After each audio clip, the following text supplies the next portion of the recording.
Bonjour, je vous présente cet ouvrage. Histoire de l'art de Gombrich.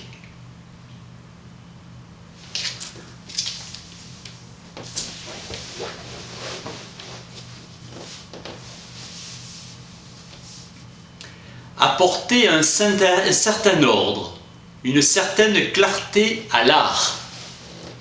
Regroupement de chefs-d'œuvre ayant un mérite singulier, recueil de belles choses.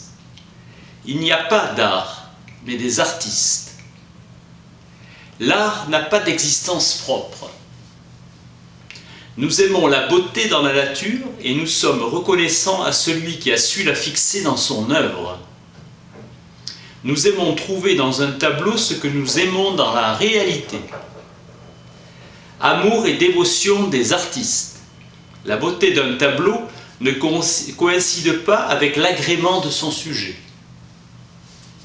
Une aversion à un risque de gâcher un plaisir. Si nous luttons contre cette répugnance instinctive, nous en serons grandement récompensés. La notion de beauté a ceci d'inquiétant que le goût et les canons du beau varient à l'infini. Ce qui est valable pour la beauté l'est aussi pour l'expression. C'est d'ailleurs ce qui fait qu'on l'aime ou non. L'expression facilement compréhensible émeut profondément. L'expression intense d'un sentiment nous émeut. Ce n'est pas une raison de se détourner d'œuvres dont l'expression est moins facile à comprendre. Il faut d'abord se familiariser avec la manière de travailler de l'artiste, puis dans son contexte, époque, style. Bien se pénétrer de ces différences. On viendra même à préférer les plus secrètes, les œuvres qui laissent à méditer. Suivre l'effort peut être moins habile pour rendre manifeste le sentiment à exprimer. Ceux qui s'initient rechercheront les tableaux qui ont l'air vrais.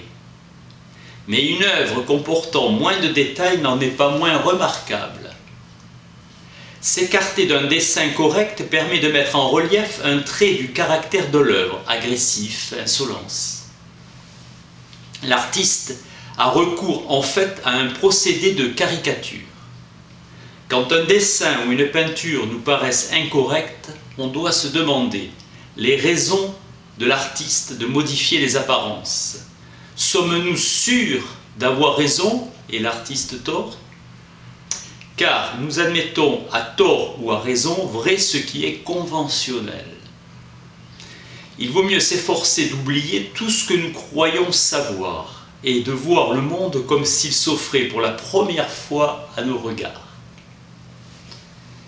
Les peintres savent parfois jeter sur le monde un regard neuf, fraîcheur sans préjugés. S'affranchir de ces idées préconçues rend les œuvres les plus fécondes et les plus puissantes, beauté naturelle, jamais soupçonnées. L'habitude nous empêche d'y accéder. Ne pas condamner un tableau pour son caractère insolite, heurtant et indignant un public irréfléchi. Ainsi Caravage, peintre extrêmement audacieux, révolutionne l'art italien, mais sa peinture de Saint-Mathieu fut d'abord refusée. Une œuvre d'art est un objet fait de main d'homme pour l'usage d'autres hommes. Chaque détail de l'œuvre résulte d'un choix de l'artiste.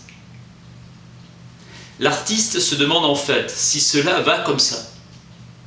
À notre échelle, c'est comme arranger un bouquet de fleurs pour le présenter sous son meilleur jour, équilibrer les formes et les couleurs. C'est bien, il ne faut plus toucher.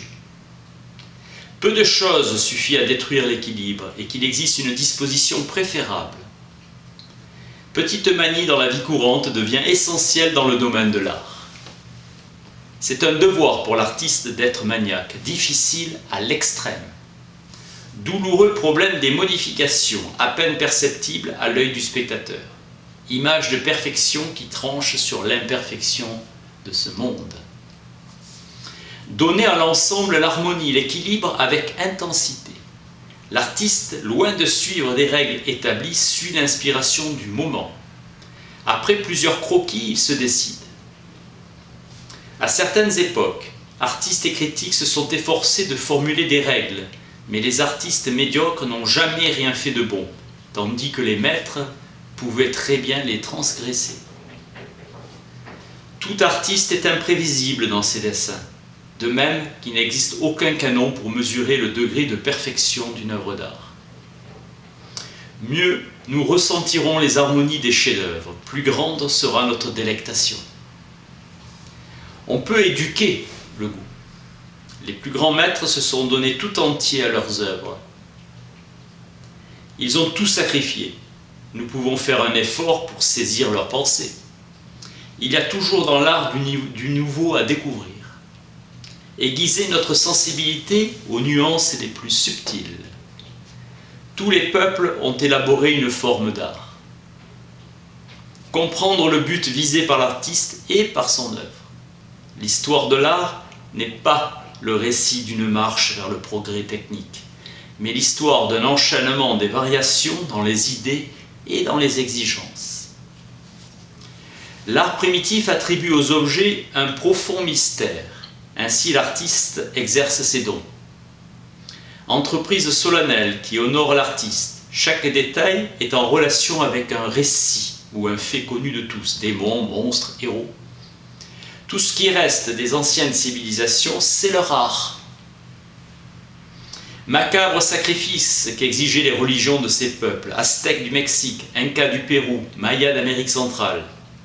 Dieu de la pluie amenant l'orage et écartant la famine. L'éclair peut paraître terrible et puissant. Le serpent sacré qui personnifiait la puissance de l'éclair. Tout se rattache à la magie et à la religion. Pour les Égyptiens, il y a 5000 ans, le roi était considéré comme un être divin et croyait, pour que l'âme continue à vivre, que le corps doit être conservé. Pour l'artiste égyptien, ce qui comptait le plus n'était pas que ce fût beau, mais complet, comme un cartographe plutôt qu'un peintre.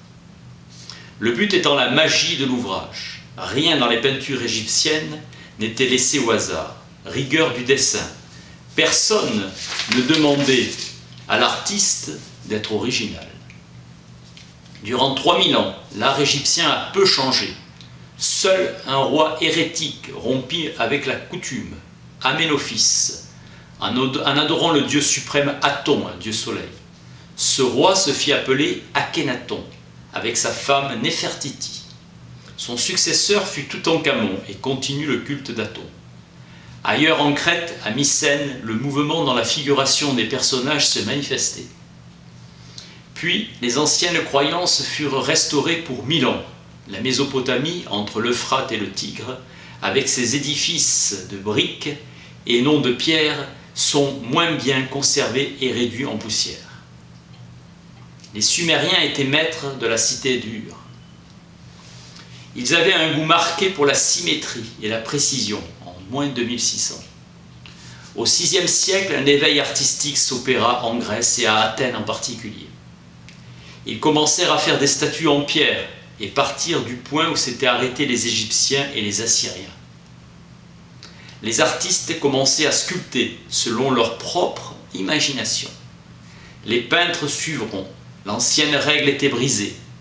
Les peintres usèrent du raccourci, pied de face, et cela n'avait jamais été imaginé avant.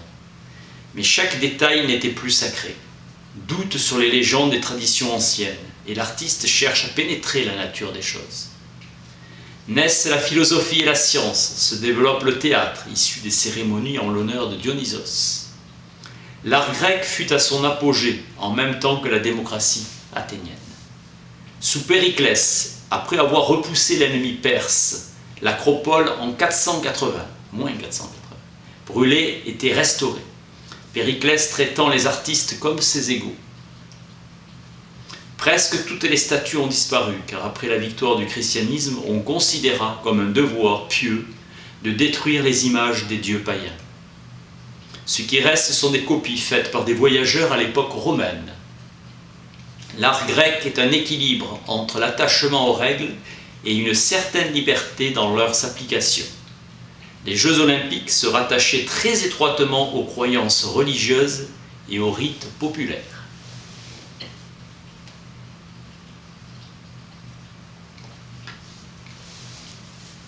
Les vainqueurs étaient considérés avec crainte, comme un homme que la faveur des dieux a rendu invincible. Les jeux étaient organisés pour connaître qui allait avoir ce privilège. Les statues en bronze ont été fondues au Moyen-Âge et ont disparu à jamais, avec un métal rare. Une seule retrouvée est celle d'un conducteur de char. Quelques copies en marbre de disco-ball. Liberté des mouvements. Les groupes sont devenus vivants. Représenter les effets de l'âme. Socrate, sculpteur, en observant la manière dont les sentiments affectent le corps en action. Les artistes grecs ont vraiment réussi à nous communiquer quelque chose des sentiments ineffables entre les êtres. Simple et parfaite harmonie. Les artistes prennent conscience de leur capacité et de leur maîtrise. Public de plus en plus nombreux s'intéressaient à leurs travaux. Esprit d'émulation et de compétition.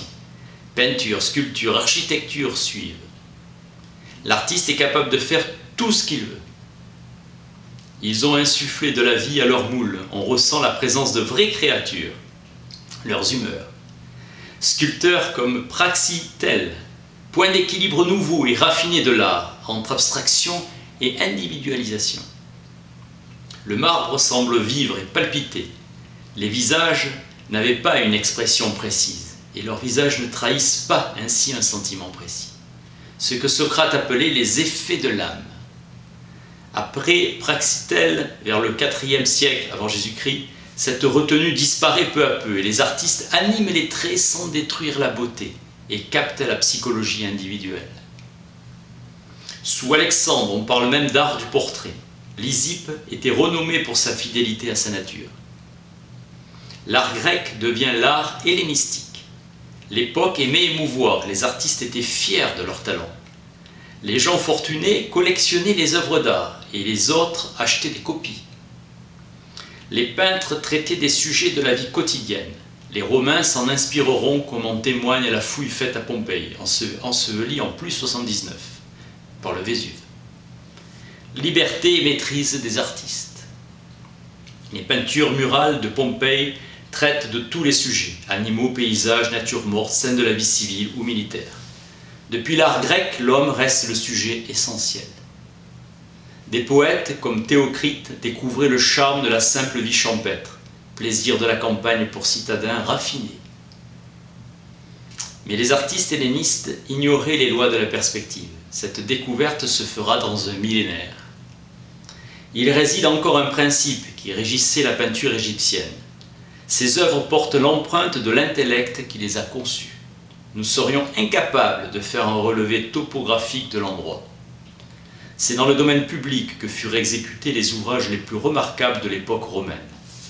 La grandeur de Rome, le Colisée,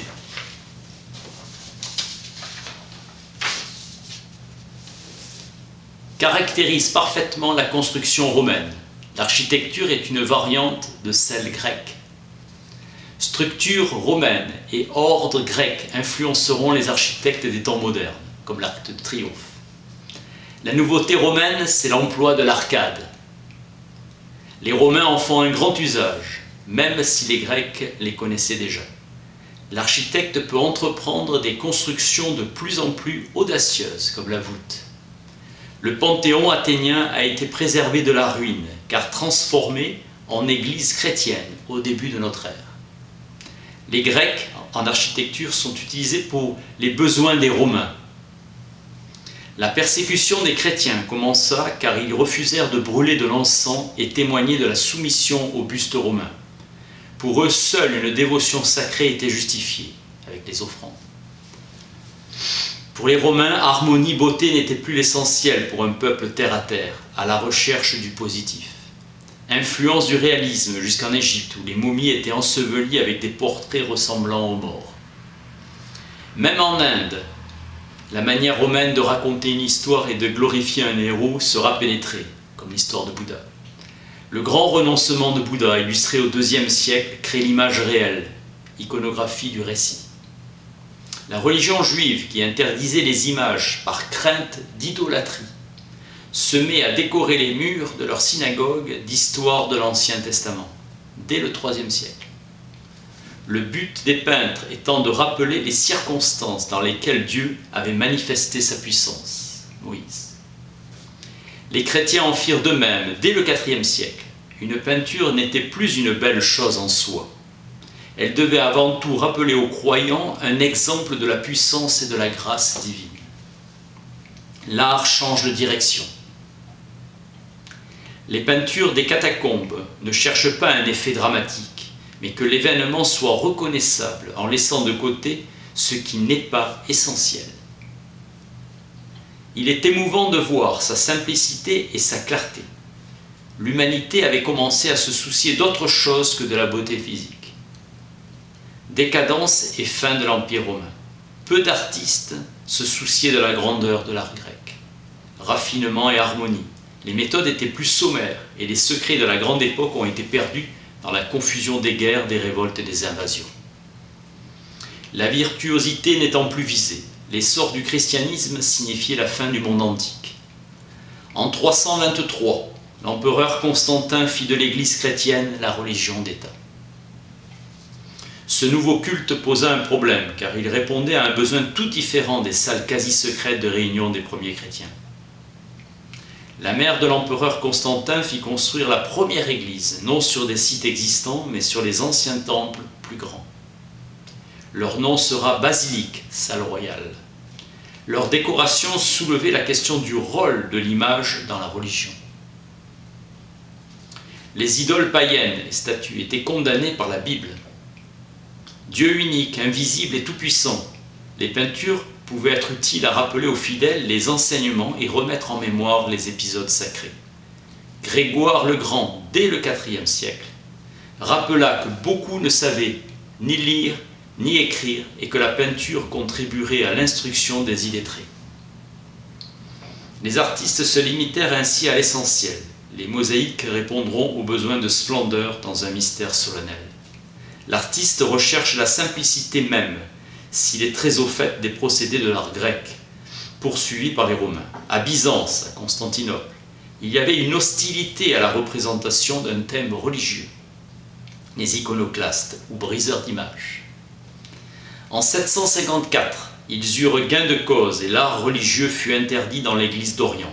Pour eux, les images n'étaient pas utiles, elles étaient sacrées. Ainsi, l'art byzantin est resté plus proche de la nature que l'art qui va se développer en Occident.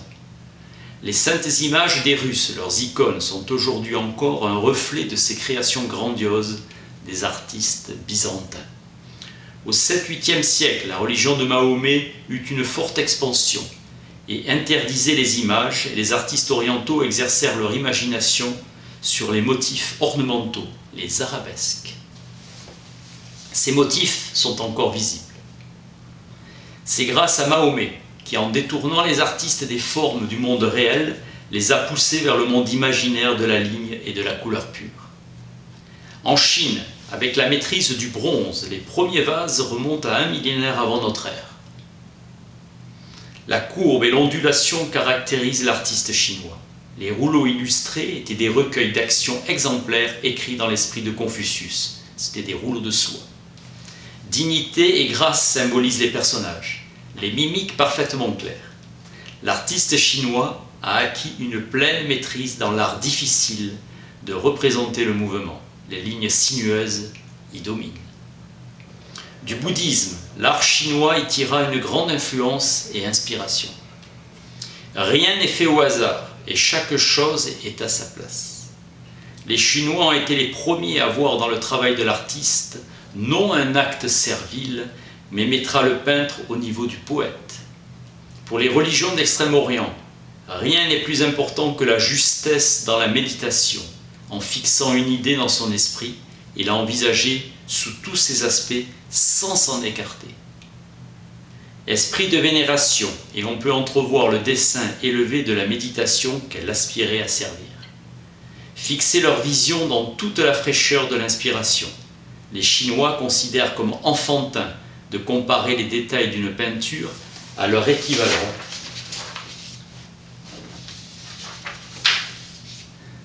dans les faits grecs. L'art médiéval était à son terme, la Renaissance arrive. Quand on voulait faire l'éloge d'un poète ou d'un artiste, on lui disait que ses œuvres égalaient celles des anciens. Dans l'esprit des Italiens, l'idée d'un renouveau était liée à la renaissance de la grandeur romaine, une résurrection. Il leur appartenait d'ouvrir une ère nouvelle en faisant revivre un glorieux passé, sentiment de confiance de la riche Florence. Le dôme de la cathédrale de Florence de l'architecte Filippo Brunelleschi l'illustra en 1420. Créateur de l'architecture renaissante, la perspective mathématique s'y ajouta. Masaccio, 1401-1428, révolutionna l'art de peindre en appliquant la perspective sur les fresques, comme si le peintre avait plié le mur et gagné ainsi en sincérité et en émotion. Ces figures font penser à des statues. Il semble que nous puissions toucher les personnages et ce sentiment nous les rend plus proches et plus intelligibles. Les grands maîtres de la Renaissance allaient rendre leur conception plus claire et l'esprit des spectateurs. Donatello se mit à étudier des modèles vivants, 1386-1466. L'illusion de la réalité s'ajoute à la science neuve de la perspective. Claude Sluter, en Bourgogne, crée des statues si vivantes qu'elles paraissent donner la réplique. Le peintre Jan van Eyck, 1390-1441, dans la Belgique actuelle, peint des huiles sur bois, des rétables, ouverts pendant une fête ou fermés, puis plus sobres, abordant l'histoire sacrée d'une manière terre-à-terre, avec un Adam et Ève nus. Les maîtres florentins établissaient une armature de lignes perspectives et édifiaient le corps humain. Au nord, par contre, ils obtenaient l'illusion de la réalité, en ajoutant patiemment détail sur détail jusqu'à ce que la somme soit le miroir du monde visible. Ce contraste dura entre l'art italien et septentrional. Ils préparaient eux-mêmes leurs couleurs à base de plantes et de minéraux. Invention de la peinture à l'huile et non plus au blanc d'œuf. Pour la première fois dans l'histoire, l'artiste était un parfait œil enregistreur. Konrad Witz a été un des plus vigoureux peintres novateurs. Les découvertes italiennes et flamandes du XVe siècle ont des échos dans l'Europe entière. L'idée que l'art n'était pas limité au récit d'un thème sacré passionné peintre et mécène. Grande révolution, esprit d'aventure du XVe siècle, qui marque la rupture avec le Moyen-Âge. Les artistes, comme les artisans, s'organisent en corporations. Et ces associations avaient leur mot à dire dans l'administration de la cité. À l'élève talentueux, on lui confiait des travaux de plus en plus importants.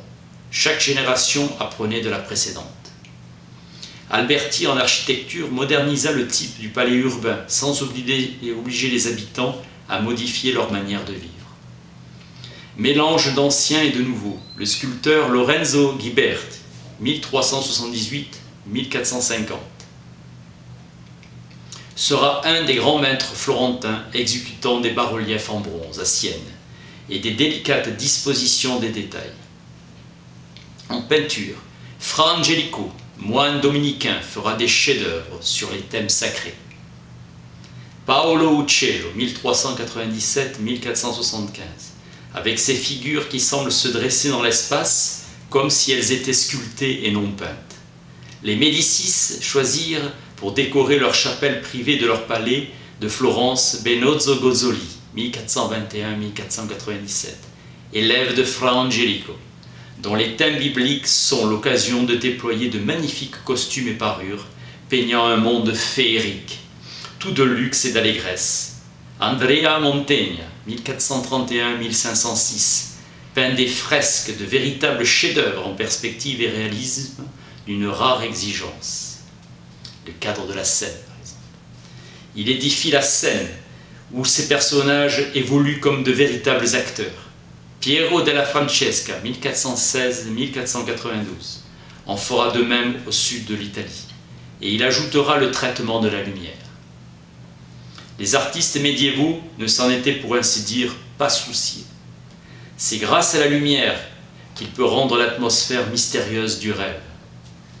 Constantin, sous ce signe, tu vaincras. En 1460, l'art se mit à rivaliser avec la nature.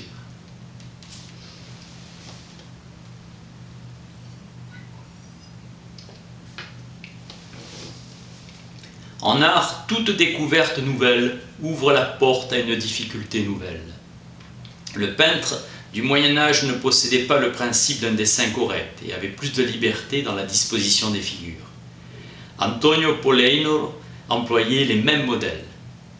Dès qu'on considérait un tableau comme un miroir de la réalité, le problème des figures devenait plus ardu. Créer un ensemble dont l'unité puisse satisfaire l'esprit. Sandro Botticelli, 1446-1510, fit revivre les mythes antiques et la gloire de l'ancienne Rome. Respect pour la sagesse des anciens. La famille Médicis commanda le chef-d'œuvre de la naissance de Vénus, apparition de ce monde divin, message de la beauté. Au service des Médicis, Amerigo Vespucci. L'art italien en 1300 avec Giotto, puis en 1400 avec Brunelleschi, ouvrit des ères nouvelles. Le Nord reste fidèle à la tradition gothique, le flamboyant. La science nouvelle, malgré les frères Van Eyck, ne s'impose pas aux artistes qui continuent à suivre la tradition et l'usage. Les œuvres de Stéphane Lochner vont frapper l'imagination des critiques romantiques. Charme d'une piété naïve et spontanée. Représentation fidèle de la vie quotidienne comparable à l'art égyptien, dans les enluminures de manuscrits, comme ceux faits par Jean le Tavernier, ou des rétables exécutés par Jean Fouquet, qui avait été touché par ce qu'il avait vu en Italie. Son style se rattachant malgré tout à celui du Nord. Roger van der Weyden aussi fit le voyage à Rome, les rétables de 1435. Reproduisant avec fidélité les plus menus détails, le peintre Hugo van de Goes, mort en 1482, manifesta dans son art quelque chose de grave et de tendu, qui diffère de la sérénité de Van Eyck. Solennité de l'événement, l'invention de l'imprimerie va avoir d'immenses conséquences. L'impression de l'image précède de plusieurs dizaines d'années celle des livres, en 1400. Gutenberg imagina d'utiliser des lettres mobiles tenues par une armature. Un des graveurs les plus fameux du XVe siècle était Martin Schongauer, qui vécut à Colmar, 1453-1491. Souci de rendre chaque menu détail de la scène. La gravure sur bois et sur cuivre se répandit rapidement à travers l'Europe entière. Le XVIe siècle sera la période la plus glorieuse de l'art italien et l'un des sommets de l'art de tous les temps. Léonard de Vinci, Michel-Ange, Raphaël, Titien, Corrège, Giorgione, ainsi que d'ailleurs Dürer, Holbein. Nous nommons cette période la Haute Renaissance. L'orgueil des villes stimulait les maîtres à se surpasser les uns les autres. Mathématiques et anatomie élargissaient l'horizon de l'artiste. L'artiste parvint à rejoindre l'érudit dans la considération des grands. Leurs orgueils en assurèrent le succès. En 1506, le pape Jules II prit la décision d'abattre la vénérable basilique Saint-Pierre, construite sur la tombe du saint, et de faire construire par Donato Bramante, 1444-1514, la nouvelle église, symbole de la chrétienté. L'intention de l'architecte était de combiner les effets du Colisée avec le plan du Panthéon. Ces besoins financiers susciteront la première protestation publique de Luther. Ainsi Saint-Pierre, tel que nous le connaissons, garde peu de choses du plan initial, si ce n'est l'immensité des proportions. Rien n'est possible pour ces artistes qui dépassaient les limites habituelles de l'esprit humain. Andrea del Verrocchio, 1435-1488, peintre et sculpteur, jouissait d'une renommée étendue pour la pureté de ses profils et l'énergie de ses personnages. Léonard de Vinci était son élève, conservant ses carnets de notes et ses croquis. Pour lui, l'artiste se doit d'explorer le monde visible. L'érudition livresque ne l'intéressait pas comme Shakespeare. Il ne savait que peu de latin et encore moins de grec. Il n'a jamais publié ses écrits dans la crainte d'être jugé hérétique. La scène est une composition subtile et on a l'impression de réalité. Il faut admirer la pénétration à exprimer les réactions humaines. Il était capable de rester une journée entière à peindre sur son échafaudage, méditant. Il nous en reste un des plus grands miracles du génie humain. La Joconde, Mona Lisa, nous regarde et l'artiste répand la vie avec les couleurs de son pinceau. Michelangelo Buonarroti, 1475-1564. La difficulté l'attirait, élève de Domenico Ghirlandaio. Il était attiré par les grands maîtres du passé et le corps humain en mouvement. Le pape Jules II lui confia la chapelle du Vatican, Sixtine, car construite sous le pontificat de Sixte IV. Botticelli et Ghirlandaio l'avaient décoré, mais la voûte était à faire. Il refusa, prétextant qu'il était sculpteur et non peintre. Puis, sur l'insistance du pape, il s'enferma 4 ans et peint pour étonner le monde. 1514. Sa renommée fut telle qu'un artiste n'avait jamais connue. Hommage à la gloire de Dieu. Raffaello Santi, 1483-1520, et ses figures harmonieuses expriment le calme et le naturel, symbole de perfection et donne une impression d'équilibre parfait et d'un effet admirable. Il est parvenu à la plus haute expression du corps humain et à une maîtrise inégalée dans l'agencement des figures.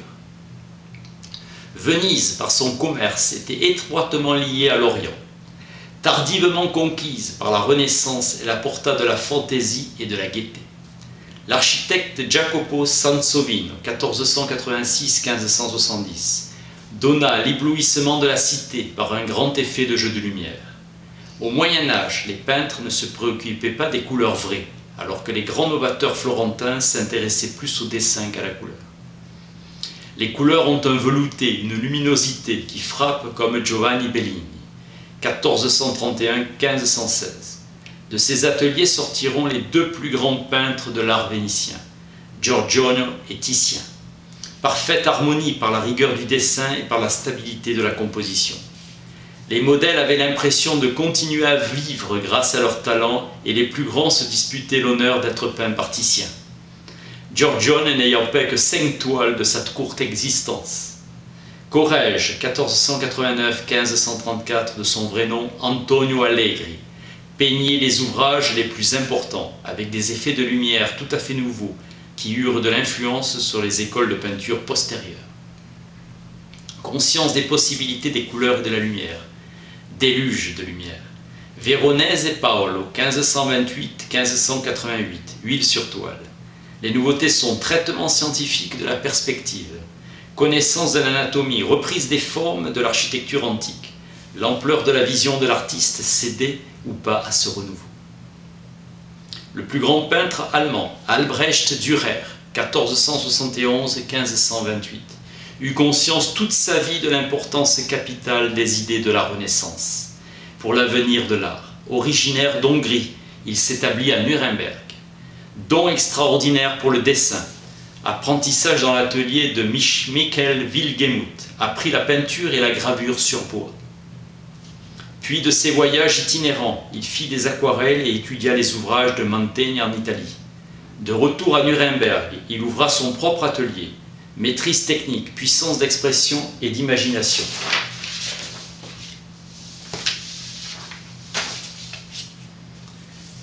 Visionnaire maître du fantastique. Le Saint-Michel de Dürer n'affecte pas une pose avantageuse. Il prend la chose au sérieux dans le terrassement du dragon. Le héros n'était pas élégant, mais redoutable. Ses esquisses observent la nature, minutie du graveur, microcosme. Il a voulu donner à l'art une base solide et transmissible, explicable à l'inverse de l'empirisme de ses prédécesseurs sans réelle conscience des règles de l'art. Cette recherche se poursuivra tout au long de sa vie. Matthias Ginewald, seul peintre allemand qu'on peut comparer à Dürer pour la puissance de son génie, mais dont on connaît que peu de choses.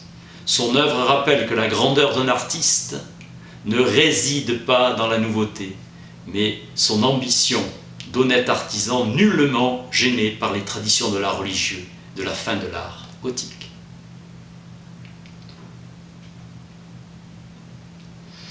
Lucas Cranach, 1470-1553, séduit par les panoramas et les forêts séculaires. Albrecht Altdorfer, 1480-1538, peignant des paysages sans sujet ni personnage. C'est une nouveauté considérable durant le Moyen Âge. Sacré ou profane, était inconcevable une peinture sans sujet déterminé.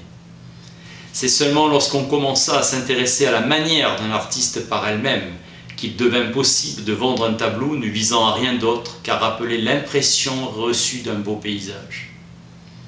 En Hollande, le peintre Jan Gossaert dit Mabuse, 1478-1535, peint ses personnages dans un style proche de Van Eyck, mais les place dans un cadre nouveau. Architecture classique, perspective et maîtrise des effets d'ombre et de lumière. Insolite de voir Saint-Luc installé dans le faste d'immenses portiques. Jérôme Bosch, le plus grand néerlandais de cette période, évoquait puissamment un monde imaginaire. C'est le peintre fantastique de l'enfer, sachant exprimer plastiquement les terreurs pour la première fois. Vers 1520, en Italie, apogée, les artistes s'attachant à copier Michel-Ange, pensant que rien de mieux ni de neuf pouvait être fait, se désignèrent sous le nom de maniérisme. Leurs ouvrages sont des énigmes en allant chercher plus loin dans l'imagination. Le XVIe siècle finissant, Jacopo Robiest dit Tintoret, 1518-1594, vénitien, sereine harmonie des couleurs et des formes. Il voulut plus que plaire, émouvoir, par le côté pathétique et dramatique du thème.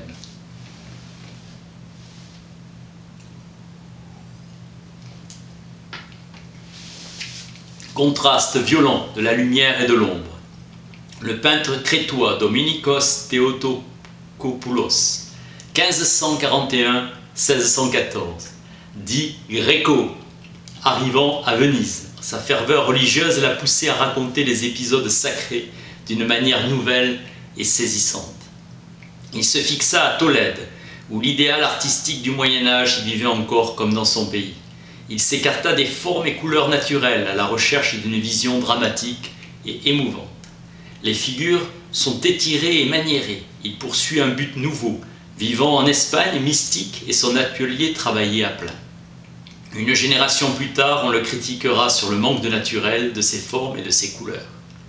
Récemment, Gréco fut redécouvert et mieux compris.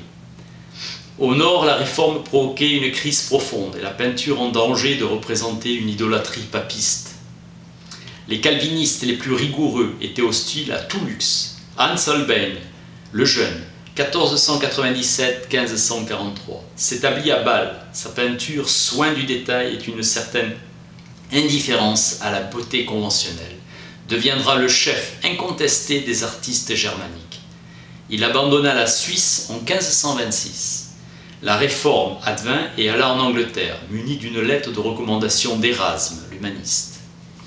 Les arts ici se glacent, disait-il. Il devint peintre à la cour d'Henri VIII, peinture d'une composition parfaitement équilibrée. En Angleterre, contemporain à Shakespeare et Sir Philip Sidney, le célèbre Nicolas Hilliard, 1547-1619. Miniature pas si artificielle ou affectée. Seuls les Pays-Bas surmontent la Réforme, et les artistes exploitaient tous les sujets auxquels l'Église protestante n'avait rien à redire. Fidèle imitation à la nature. Supériorité des Flamands sur l'art de peindre une fleur ou un troupeau, frustrés de ne pouvoir peindre des thèmes religieux. Pierre Bruegel, l'Ancien, 1525-1569, vivait à Anvers et à Bruxelles, splendide dessin, cherchant à souligner les contrastes, scène de la vie des paysans festoyants ou travaillant, assemblage d'une extraordinaire quantité de détails où chacun a son importance. Œuvre dont le caractère amusant tend à faire oublier la complexité fondamentale, l'histoire de l'art et l'histoire de la succession des styles. Le style baroque succéda à celui de la Renaissance. Les termes utilisés pour désigner les styles passés sont à l'origine péjorative. Gothique pour barbare, maniérisme pour imitation, baroque signifie absurde ou grotesque. Les éléments de la construction antique n'auraient jamais pu être employés ou combinés autrement que les Grecs ou les Romains ne l'avaient fait. L'ordre des Jésuites, qui devait mettre des forces nouvelles au service de la lutte contre la Réforme, a bâti en 1575 une église baroque à Rome. La conception d'église ronde et symétrique avait été abandonnée impropre aux nécessités du culte divin. Forme de croix avec coupole. Ce plan simple répond aux besoins du culte. Combinaison du médiéval, nef profonde, et conception Renaissance. Vaste espace, clair laissant profusion de lumière. En peinture, sortant de l'impasse du maniérisme. Au XVIIe siècle, l'accent est mis sur la lumière, la couleur, abandon de la stricte symétrie, au profit d'agencements complexes. Les discussions artistiques sont à la mode, surtout par l'élite cultivée. Bien, c'est la fin de la première partie. Je vous invite à suivre la deuxième partie maintenant. Merci.